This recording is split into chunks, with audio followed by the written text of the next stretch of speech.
ድረስ ህዝባችንን ከጥቃት ስቴት ቫዮለንስ መከላከል እስከሚችል ድረስ ማድረግ ያለብንን ትብብሮች ሁሉ ከኢትዮጵያ ኃይሎች ጋር እያደረግን ያለነው የምናደርጋቸውም የአማራን ህዝብ ጥቅምና የጥቅም መስመሮች ባስከበረ መንገድ ነው። ለምሳሌ በትግራይ ኃይሎችና በአማራ ህዝብ መካከል ቅራኔዎች አሉ የሚል አገዛዙ በተደጋጋሚ የሚያነሳቸው ትርክቶች አሉ። የአማራ ህዝብና የትግራይ ህዝብ ለዘላለም ደም ሲፋሰስ እንዲኖር አገዛዙ ካርድ አድርጎ ሊጠቀምባቸው የሚፈልጋቸው ፋክተሮች አሉ። ለምሳሌ የወልቃይት ፋክተር፣ የራያ ፋክተር እና ሌሎች ጉዳዮች ነው። ይሄንን ፋክተር ካገዛዙ ይሄንን ካርድ ካገዛዙ እጅ መንጠቅ ነው የኛ ፖለቲካዊ ግብ። የአማራ ህዝብና የትግራይ ህዝብ ችግሮቹን የሚፈታበትን ዘለቄታዊ መንገድ ማመቻቸት ነው። ምክንያቱም ኢትዮጵያ ውስጥ ፋንክሽኒንግ የሆነ ፖለቲካ ኖሮ የትግራይና የአማራ ህዝብ በጋራ ችግሮቹን የሚፈታበት ፖለቲካዊ አውድ አልተፈጠረም።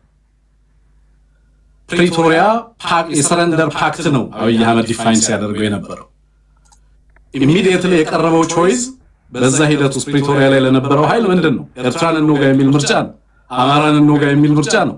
ታንዛኒያ ኦላ ለሰላም ድርድር በሄደበት የቀረበለት ምርጫ ሌሎች ኃይሎችን በጋራ በትብብር እንውጋ ነው። ዘላቂ የሆነ የሰላም እቅድ አይደለም የሚያቀርበው ይሄ አገዛዝ። የሚያቀርበው ጥምረቶችን ነው የሚያቀርበው። ይሄ አገዛዝ ተጣምረን ሌሎች ኃይሎችን እንውጋ ብሎ ኦፈር አቅርቦ የሱ ኦፈር ሪጀክት ተደርጎ የተሻለ ፕሮፖዛል ያቀረቡ ኃይሎች ናቸው ጽምዶን የፈጠሩት። ካገዛዙ ይልቅ ሌሎቹ ኃይሎች ሪላየብል መሆን ችለዋል ማለት እኮ ነው። የኤርትራን መንግስት እንውጋ የሚል አማራጭ፣ አማራን እንውጋ የሚል አማራጭ ቀርቧል ለብዙ ኃይሎች። ይሄ አገዛዝ ቢችል ኖሮ በቀጠናው ላይ ያሉ ኃይሎችን ሱዳንን ጨምሮ አስተባብሮ ህዝባችንን ማድቀቅ ይፈልጋል። በተደጋጋሚ የሱዳን ፕሬዝዳንትን ጨምሮ አልቡርሃን አልፋሽጋን ወሰዱና በዚህ በኩል አማራን ኮንቴን አድርጉልን፣ በተመሳሳይ ትግራይንም በተመለከተ በተመሳሳይ እንደዚሁ በርካታ ኃይሎችን እያደራጀ ፕሮክሲ ላይ ለምሳሌ አሁን ሐራ መሬት ላይ ፕሮክሲን አስቀድሞ ማደራጀት የጀመረው ይሄ አገዛዝ ነው። ለሰላም ያለው ፍኖት ምንድን ነው? ለምሳሌ አሁን ናሽናል ዲያሎግ ያደርጋል። ዋይ ናሽናል ዲያሎግ ዋይል ዘ ካንትሪ ኢዝ አት ዋር? ሰላሙን ማሸነፍ እንዳልፈለገ ግልጽ ነው ማለት ነው። ኮሚትድ አይደለም፣ ፖለቲካል ዊል የለውም ሰላምን ለማጽናት ኢትዮጵያ ውስጥ የሚፈልገው ሌሎች ህዝቦች ጦርነት ውስጥ እያሉ እሱ የሚፈልገውን ፖለቲካል ኮንሶሊዴሽን እና ሌጂቲሜሲ ወይንም ደግሞ አዲስ ፖለቲካል ሪአሬንጅመንት ማዋለድ ነው። ዋይል ፒፕል አር አት ዋር፣ ሌላው ህዝብ ጦርነት ውስጥ ነው፣ ሌላው ልሂቅ በስደት ነው፣ ሌላው ህዝብ እስር ቤት ውስጥ ነው፣ ሌላው ጦርነት ውስጥ ነው። ግን እሱ ደግሞ ናሽናል ዲያሎግ እያረኩ ነው ይላል። ሰላም የሚፈልግ ኃይል አንተ ከኔ ጋር ብትጣላ ሰላም ከፈለግ ከኔ ጋር አይደለም የምትነጋገረው፣ ጦርነት ከታጠቀ ኃይል ጋር ነው የምትናገረው የሀገሪቱን ሰላም ለማስፈን። ግን ዲያሎጉን ከስርዓቱ የመጣ የፖለቲካ ቀውስ አድርጎ ሳይሆን መፍታት የፈለገው ወደ ኋላ ሄዶ ታሪክንና ወደፊት ፖለቲካ የኢትዮጵያን ቀጣይ ፖለቲካል ፕሮጀክት ሊወስን የሚችልለትን ሂደት በራሱ ሂደት ጀመረው ዊዛውት ኢንቮልቪንግ ማይንድ ኢትዮጵያ ውስጥ አሉ የሚባሉ አክተሮችን ትቶ ኮሚትመንት የለውም ማለት ነው። ሰላም አይደለም የሚፈልገው ማለት ነው። ጽምዶንም በተመለከተ በጣም አምፕሊፋይ የሚያደርግበት ምክንያት በነገራችን ላይ ጽምዶ could be a perception perceived threat ሊሆን ይችላል፣ actually exist ላይ ያደርግ ይችላል።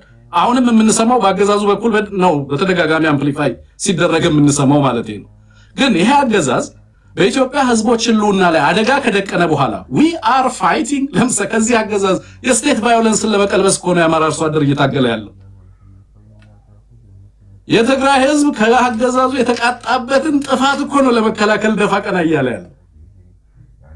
በዚህ ሂደት ውስጥ አገዛዙ ኖርማላይዜሽን እና ፖለቲካውን ሳያክም ጦርነት ባወጀበት ሂደት ውስጥ ህዝብን አስገብቶ ተባበራችሁ እያለ እንዴት ትብብርን ሊያወግዝ ይሞክራል?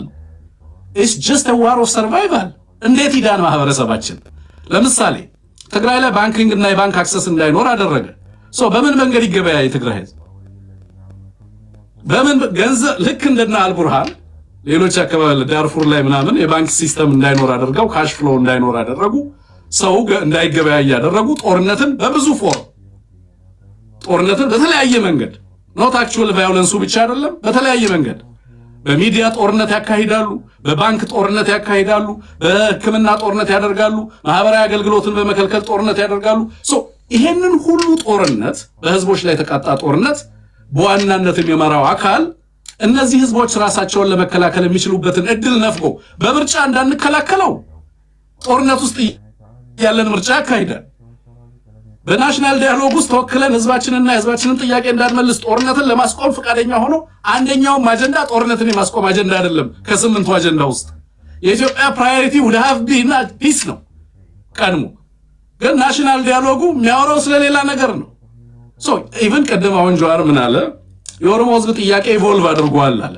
የአማራ ህዝብም ጥያቄ ኢቮልቭ አድርጓል። it is not አሁን ህገ መንግስቱንም አይደለም እኛ እያወራን ያለ ነው። it's about survival። ጦርነት ነው ያለው። በሁሉም አካባቢ ላይ ያለው ጦርነት ነው። ከ10 ሚሊዮን በላይ ህዝብ ትምህርት አይማርም፣ ወጥቶ መግባት አይቻልም። የአዲስ አበባ መምጣት ምን ያህል ከባድ እንደሆነ ታውቃላችሁ። ነው አሊ ዶሮን እንዴት እየተጠቀመበት እንዳለ ማለት ነው። ሶ በእነዚህ ሁሉ ሂደቶች ውስጥ አንድ ህዝብ ስትራቴጂክ ቾይስ ሊያደርግ ይችላል። በነገራችን ላይ ጸምዶ ያገዛዙ ፖለቲካል ፌር እና ፓራሊሲስ የፈጠረው ስትራቴጂክ በተለይ ጂኦፖለቲካል ክራይሲስ ነው። የኢትዮጵያ የፖለቲካ ቀውስ የወለደው ጂኦፖለቲካል ክራይሲስ ነው። ሶ ብልጽግና ያልተገነዘበው ነገር ኢትዮጵያ ውስጥ ያሉ ህዝቦችን ኮንቴን አድርጎ አስርቦ በጦርነት ፈጃለሁ ብሎ ነበር የሚያስበው የነበረው። በዛ ሂደት ውስጥ የራሱን የፖለቲካ ቅቡልነት አገኛለሁ ብሎ ያስብ ነበር። አንፎርቹኔትሊ ምን መጣበት? ጂኦፖለቲካል ክራይሲስ መጣ። ከዚህ በፊት እሱ እንደሚለው በተለይ ከሶቪየት ኮላፕስ በኋላ በዓለም አቀፍ ደረጃ ፕሮክሲን የሚደግፉ አካላት የሉም። ስለዚህ የታጠቁ ኃይሎችን የሚደግፍ ፖለቲካል ኢንቫይሮንመንት በሌለበት ሁኔታ ውስጥ የኃይል የበላይነት የሚኖረኝ እኔ ብቻ ነኝ ብሎ ያስብ ነበር። በት ፍሊፕ አደረገ እሱ። አሁን አብይ አህመድ አንዱ ፕሮክሲ ነው ራሱ በሌሎች ኃይሎች የሚደገፍ አካል የሆነው። ቀደም ለምሳሌ ቴዲ አብይ አህመድ ለምንድነው የማይቆረጠም የሆነው ስትል ነበር። ነው አብይ አህመድ የሚቆረጠም ሆኗል። አብይ አህመድ ፖለቲካውን ተሸንፏል፣ ወታደራዊ አቅሙ ተሟጧል፣ ኢኮኖሚያዊ ክራይሲስ ውስጥ ገብቷል። በብዙ መንገድ ጸምዶ እኮ የአብይ አህመድ ሽንፈት ማሳያ እኮ ነው። የግብጽ ሶማሊያ መምጣት እኮ የአብይ አህመድ ሽንፈት ማሳያ ነው። በሱዳንና በአብይ አህመድ መካከል ያለው መፋጠጥ የዛ ውጤት ነው ማለት ነው። እና ከዚህ አንፃር እሺ ቴዲ አመሰግናለሁ። በዚህ ላይ ልጨርስ። ምናልባት ያነሳልኝ ግን ሁለት ክሪቲካል ነገሮች ነበሩ። ፋኖን በተመለከተና ክላሪቲ የለም። ሌላኛው ለኢንፊልትሬሽን ተጋላጭ ነው የአማራ ትግል የሚል ነው። በአማርኛ ቋንቋ መሆኑ ትግሉ ማንም ኢንፊልትሬት እንዲያደርገው ሆኗል የሚል ነገር አንስታል። አይ ቲንክ የትኛውም ትግል ለዛ ተጋላጭ ነው፣ ሰሰፕተብል ነው፣ ኢንፊልትሬት ይደረጋል። ግን ምንድነው አማርኛ መሆኑ እንደውም የኢትዮጵያ ህዝብ አብዛኛው ክላሪቲ እንዲኖረው ስለ ትግሉ እንዲያውቅ እድል የፈጠረ ነው ብዬ ነው ሌላ መንገድ የምመለከተው። ግን ፋኖ በርካታ ኃይል ማዕከላት አማራ ውስጥ እንዲፈጠሩ አላደረገም፣ ኮንሶሊዴት እያደረገ ነው። በጣም በበርካታ ፕሬሸር ውስጥ ኢመርጅ ያደረገ ኃይል ነው። የዛሬ 3 ዓመት ፋኖ ምን ነበር? ዛሬ ምንድነው ያለው? ዛሬ በቀጠናው ላይ ትብብር ከሚያደርጉ ኃይሎች መካከል አንደኛው ነው ማለት ምን ማለት ነው? is more clear እየሆነ ሞር ሐሳቡን ትሬድ እያደረገ በሌሎች ህዝቦች ተቀባይነት እያገኘ ኢትዮጵያ ውስጥም ከውጭ ያሉ ኃይሎችንም ማስተባበር እየቻለ በቀጠናው ላይ የአብይ አህመድ ስርዓት ላይ ተጽዕኖ ለመፍጠርና አብይ ተገዶ ወደ ሽግግር እንዲመጣ አስገዳጅ ሁኔታን ፈጥሯል ማለት ነው ብዬ ነው የማስበው። በዚህ ነገር ክላሪቲ አለ። ወደፊት ግን ክሊር ያልሆኑ ነገሮች ካሉ I am there ብዙ ነገሮችን ለማብራራት እችላለሁ። ቴንክ ዩ። ቶሎ መፍጠን አለብን። ጀዋር በዚህ ላይ የምትለውን በልና ሁለት ራጁንና መሐመድን ለነሱ ደቂቃ ሰጥቼ ወደ ጥያቄ እንሄዳለን። 3 ባይበዛ 4 ሰዎች ነው ለማስገባት የምሞክረው። እያንዳንዳችሁ 3 ደቂቃ ነው የሚኖራችሁ። ከዛ የመዝጊያ ፕሮግራም ነው የሚኖረን። ጀዋር ምን ትላለህ? አይ ቲንክ ትንግርቱ አሁን የተናገረው የአላያንስ ፎር ናሽናል ሴኩሪቲ ጉዳይ ይገባኛል። ነገር ግን አገር ውስጥ እናንገባ የዛሬ 10 ምናምን ዓመት አንድ ስለ ኢትዮ ኤርትራ ግንኙነት የጻፍኩት ነገር ነበር። ላለፉት 60 ዓመታት ቦታ እየተለዋወጠ የሚሽከረከር ነገር አለ። ንጉሱን ለመጣል የተፈጠሙ አላያንሶች ነበሩ። ከንጉሱ በኋላ በኢትዮጵያ ስም የሚመሩም ብሔር የተደራጁም ኤርትራ ሄደው ከሻዕቢያ ጋር አላያንስ ፈጠሩ። ከዛ እርስ በርሳቸውን ተዋግተው የተሳካላቸው ደግሞ ስልጣን ያዙ።